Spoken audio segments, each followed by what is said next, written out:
हाँ तो बच्चों, आप सभी की क्वेरी रहती है कि सर आईपी मैट और जिप मैट का रीजनिंग का सिलेबस पता लग जाए और टॉपिक्स पता लग जाए ना, तो हमारी सारी दिक्कतें खत्म हो जाएंगी, हम प्रिपरेशन अच्छे से कर पाएंगे। तो सबसे पहले पता होना चाहिए सर, आई एम इंदौर के लिए कोई भी रीजनिंग का सेक्शन, कोई भी लॉजिकल रीजनिंग का सेक्शन नहीं पूछा जाता है, नो एलआर उसमें पूछी जाती है।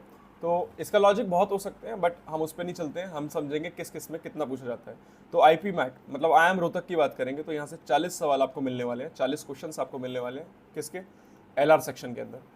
आई एम जम्मू की बात करेंगे, जिप मैट की बात करेंगे तो यहाँ पे आपको 33 सवाल मिलने वाले हैं, 33 क्वेश्चंस आपको मिलने वाले हैं किस सेक्शन के अंदर सर, एलआर सेक्शन के अंदर। अब टॉपिक्स पे बढ़ेंगे, छोटी वीडियो होगी लेकिन इन्फॉर्मेटिव होगी, एक ही वीडियो में सारी चीज़ों का आप इंजॉय करिए और उसको समझिए और इन्फॉर्मेशन को नोट करिए। तो आगे बढ़ते हैं सर इसी के अंदर। चलिए, अभी मैंने बताया जैसा Indian institute of management Indore, इसमें लॉजिकल रीजनिंग का सेक्शन नहीं आता है, इसमें क्यूए और वर्बल एबिलिटी पूछी जाती है। इसी के साथ साथ आई एम रोहतक की बात करेंगे, रीजनिंग का सेक्शन आता है, एक क्वेश्चन 4 नंबर का और सर एक गलत होने पे 1 मार्क्स जाता है आपका। सिलेबस के कुछ टॉपिक्स मैंने आपके सामने लिखे हैं, जिसमें कि अगर मैं सर्कल करता हूँ किसी टॉपिक को तो वो बहुत वेटेज वाला टॉपिक होगा, आपकी रैंक डिसाइड कर सकता है। लॉजिकल सीक्वेंस सीरीज की बात करेंगे, देखो जो भी लॉजिकल सीरीज की बात करते हैं ना, जब हम लॉजिकल सीरीज की बात करते हैं तो यहाँ पे वो हो सकता है नंबर्स में कुछ लॉजिक दिखाए, कोई फर्क नहीं पड़ता, वर्ड्स में कुछ लॉजिक दिखाए, या फिर सर प्रोफेशंस के अंदर कुछ लॉजिक दिखाए। जैसे आपको बोलेगा लॉयर रेशियो कोर्ट, ऐसे करके कोई लॉजिकल सीरीज दे रहा है तो लॉयर कनेक्टेड है कोर्ट से, ऐसे ही पुलिस कनेक्टेड है स्टेशन से, इस तरीके से वो चीज़ें पूछता है यहाँ पर। तो coding and decoding one of the main topics हो सकता है जो आपकी रैंक डिसाइड करेगा। और ये जो सर्कल्स में करूंगा कुछ टॉपिक्स पे, ये रैंक के साथ साथ डिसाइड करता है कि बच्चा इसमें मिस्टेक करता ही करता है इन कुछ टॉपिक्स में, और उसको थोड़ा टफ पड़ते हैं टॉपिक्स, इसलिए मैं सर्कल करता चलूंगा उन टॉपिक्स को जो वेटेज रखते हैं, जो रैंक डिसाइड करते हैं। लॉजिकल सीक्वेंस सीरीज की बात करेंगे तो यहाँ से 1 से 2 सवाल आपको मिलते ही मिलते हैं। कोडिंग डिकोडिंग की बात करेंगे तो यहाँ से 4 से 5 सवाल आपके कहीं नहीं गए हैं, मिलेंगे ही मिलेंगे आपको। अरेंजमेंट्स अगेन एक टॉपिक हो जाता है मेन, जिसके अंदर सिटिंग अरेंजमेंट आपने टॉपिक सुना होगा, वही सर्कुलर अरेंजमेंट भी आप सुनते हो, एक ही बात है, लीनियर अरेंजमेंट भी आप सुनते हो, एक ही बात है, इन्हीं के अंदर पूछे जाते हैं, है ना। तो यहाँ से आपको 5 से 7 सवाल कहीं नहीं गए हैं। इसी के साथ साथ एक पजल करके टॉपिक होता होगा, सुना होगा आपने, मैंने रिसेंट पढ़ाया भी है क्लास में, डेटा अरेंजमेंट के नाम से ये टॉपिक होता है। तो कुल मिला के इन दोनों टॉपिक से 9 से 10 सवाल आएंगे, टोटल जो क्वेश्चंस आएंगे 9 से 10 क्वेश्चन, 5 से 7 इसमें, 2 से 3 इसमें क्वेश्चन पूछ लेगा, तो 9 से 10 सवाल, 9 से 10 क्वेश्चंस आपके इसमें पूछे जाते हैं। तो ये भी रैंक डिसाइड करने का एक फैक्टर या एक आप बोल सकते हो टॉपिक है, जो कि आपकी डिसाइड करेगा रैंक, जहाँ पे मिस्टेक्स बच्चे बहुत करते हैं। क्यूब्स एंड डाइसेस अगेन एक क्वेश्चन, 1 से 2 क्वेश्चन। ब्लड रिलेशन अगेन 1 से 2 क्वेश्चन, इसके बारे में भी हमने बातें करी हैं कि नेम्स के हिसाब से हम कभी जेंडर डिसाइड नहीं करते, कैसे हम चार्ट के थ्रू ब्लड रिलेशन को सॉल्व कर सकते हैं। Input output without picking up the pen, ये हम कैसे सॉल्व कर सकते हैं, इसके बारे में मैंने आपको बताया, 1 से 2 क्वेश्चन। वेन डायग्राम हो गया। Syllogism one of the main topic है, उससे आप वेन डायग्राम भी सीख जाएंगे खुद ही। तो सिलॉजिज्म से भी आपको 4 से 5 क्वेश्चन मिल रहे होते हैं, और ये भी एक रैंक डिसाइडिंग फैक्टर होता है। और इसी के साथ साथ बच्चों ध्यान रखना, इसमें मिस्टेक्स बच्चे बहुत करते हैं, और ये छोड़ते भी हैं बच्चे, मतलब ये टॉपिक जो है बहुत छोड़ते हैं। क्यों? क्योंकि उनको समझ नहीं आता पहली बार में। डायरेक्शन डिस्टेंस अगेन 1 से 2 question. Clock and calendar again 1 से 2 क्वेश्चन। अब जरूरी नहीं है सभी से 1 से 2 क्वेश्चन आएंगे, कुछ से नहीं भी पूछेंगे, है ना। यहाँ पे फ्लक्चुएशन भी हो सकती है कि जो मैं 9 से 10 बोल रहा हूँ, हो सकता है यहाँ 12 से 15 सवाल आ जाए। तो एक आपको अप्रॉक्सीमेशन हम बता रहे हैं इस वीडियो में। लॉजिकल इनइक्वालिटीज, जैसे इस तरीके से आपको सम मिला, क्वेश्चन मिला, a is less than b equals to b is equals to c which is less than and equal to d, इस तरीके से सवाल मिलते हैं। देन आपसे कंक्लूजन पूछे जाते हैं, यहाँ से भी 1 से 2 सवाल आपसे पूछे जाएंगे।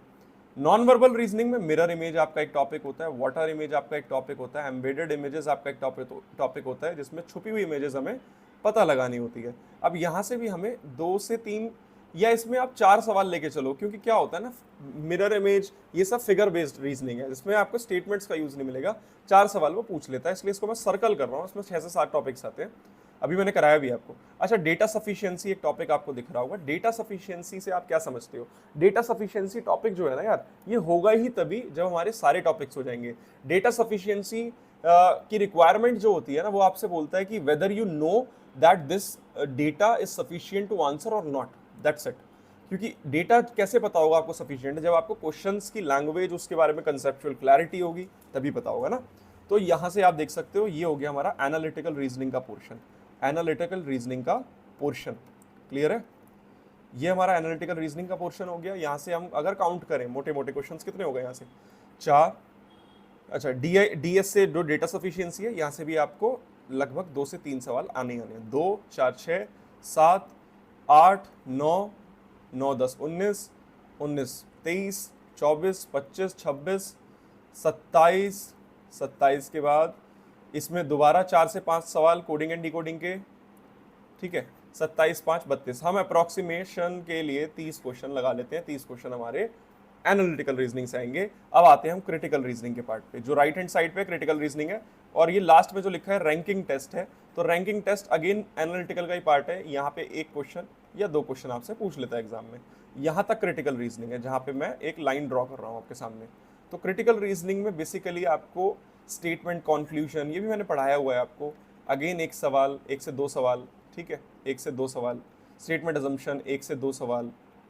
Then true and false, course of action जिसमें डिसीजन मेकिंग हम करते हैं, assertion and reasoning, cause and effect, ये सब हम बता रहे होते हैं। तो ये सब क्रिटिकल रीजनिंग का पोर्शन है।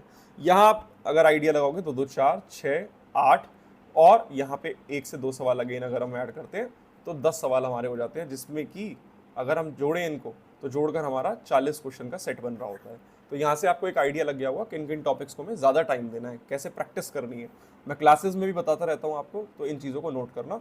अब हम बढ़ते हैं जिपमैट के सिलेबस पे। किस पे सर? जिपमैट के सिलेबस पे। JIPMAT again I M Jammu, data interpretation and LR syllabus, वही मार्किंग स्कीम रहेगी। अब यहाँ पे 33 क्वेश्चन में से ध्यान रखेंगे कितने क्वेश्चंस पूछे जाते हैं सर? 33 क्वेश्चंस आते हैं, जिसमें कि 10 से 13 सवाल, 10 से 13 क्वेश्चंस आपके LRDI के होते हैं, LRDI के लिए होते हैं, और DI के, मतलब आप मान सकते हो हम LRDI के 10 से 13 सवाल मान के चलते हैं, लॉजिकल रीजनिंग डेटा इंटरप्रिटेशन के। अब यहाँ पे एक चीज़ ध्यान रखनी है, अगर जिसका ये स्ट्रांग है उसके 10 से 13 सवाल यहाँ पे हो गए, बच्चे कितने? 20 बचे, मोटे मोटे सवाल। 20 सवाल इन्हीं टॉपिक्स में से आएंगे जो आप IIM रोहतक वाला देख के आए हो। बस वेटेज चेंज हो जाएगी। अजम्पशंस अभी बात करके आए, 1 क्वेश्चन या maximum 2 question. Sitting arrangement circle लगा रहा हूँ, मतलब रैंक डिसाइडेड फैक्टर होगा, और ये ज़्यादा पूछा जाता है, 5 से 7 सवाल। अगेन सीरीज के 3 से 4 सवाल पूछे ही जाएंगे, 3 से 4 सवाल आपसे पूछे ही जाएंगे। Statements, assumption, statement, argument, statements वाले क्वेश्चंस इसमें सारे कवर हो जाएंगे क्रिटिकल रीजनिंग में, ठीक है। इसी के अंदर आपसे लगभग 3 सवाल टोटल पूछे जाएंगे। बार्स, ये बार्स लिखा है यार, बार्स एंड लाइन ग्राफ्स, ये उसमें काउंट हो गया। टेबल्स उसी में काउंट हो गया, LRDI में हो गया हमारा, ठीक है। और डायरेक्शन टेस्ट से अगेन आपके पास 1 से 2 सवाल। ब्लड रिलेशन से अगेन आपके पास 1 से 2 सवाल। कोडिंग एंड डिकोडिंग से सर्कल लगा रहा हूँ, दोबारा से 4 से 5 सवाल सर। बाइनरी लॉजिक अभी रिसेंट पढ़ा है मैंने, इससे आएगा तो 1 या 2 सवाल आएगा, जिसमें आपको बताना होता है कि 3 तरीके के पर्सन होते हैं, एक ट्रुथ टेलर होता है आपका, ये सब मैंने आपको पढ़ाया है। अगर आप मेरी वीडियोस देखोगे या आप मेरे लेक्चर्स देखते होंगे। और एक लायर होता है, एक ऑल्टरनेटर होता है, एक ऑल्टरनेटर होता है सर आपके पास। तो ये सब हम पढ़ते हैं। डेटा अरेंजमेंट अगेन एक फैक्टर होगा आपका, 4 से 5 सवाल इसी में से। पजल्स इसी के पार्ट है तो इसी में काउंट होगा वो। सेट्स एंड केसलेट्स ऑलरेडी काउंट कर लिए हैं। पाई चार्ट ऑलरेडी काउंट हो चुका है। वेन डायग्राम या फिर सिलॉजिज्म टॉपिक देता है आपको, तो सिलॉजिज्म से भी आपको 3 से 4 सवाल मिल रहे होंगे यहाँ पे, ठीक है। डेटा सफिशिएंसी अगेन 2 से 3 सवाल। क्लॉक एंड कैलेंडर 1 से 2 सवाल। एनालॉजी एंड क्लासिफिकेशन भी, एनालॉजी में मतलब भी क्या होता है, देखो सिमिलैरिटी आपको फाइंड करनी है, क्या सिमिलैरिटी इसमें दी हुई है किसी सीरीज में। जैसे मैं बोलता हूँ आपको 4:64, देन 5:125, देन आपको फाइंड करना है 6:what। तो सिमिलैरिटीज आप निकालोगे, ये 4 का क्यूब चल रहा है सर, ये 5 का क्यूब चल रहा है, और ये 6 का क्यूब चलेगा, तो 216 आंसर इसका हो रहा होगा। क्लियर है? तो यहाँ आप इनको ऐड करोगे तो ये 20 क्वेश्चन इसमें से बैठ जाएंगे और 10 से 13 सवाल इसमें बैठ जाएंगे। तो ये हमारा एक ओवरव्यू हो गया, एक आइडिया हो गया कि कैसे कैसे हमें रीजनिंग को तैयार करना है। तो मुझे नहीं लगता कुछ चीज़ टफ है, बस टफ होता है हमारा आलस को भगाना। तो हमें माइंडसेट बहुत स्ट्रांग रखना है। अगर माइंडसेट किसी पर्सन का स्ट्रांग है तो कोई भी सिलेबस हो, कोई भी फिजिकल एक्टिविटी हो, कोई भी रिटन टेस्ट हो, आप इजीली क्रैक कर लेंगे। तो थैंक यू सो मच। इस वीडियो में इतना ही रहेगा। बाकी कोई भी अगर आपकी क्वेरी रहती है तो आप कमेंट सेक्शन में ज़रूर लिखना यार, ठीक है। बस मेरी तरफ से इतना ही था आज के लिए। Thank you, have a nice day.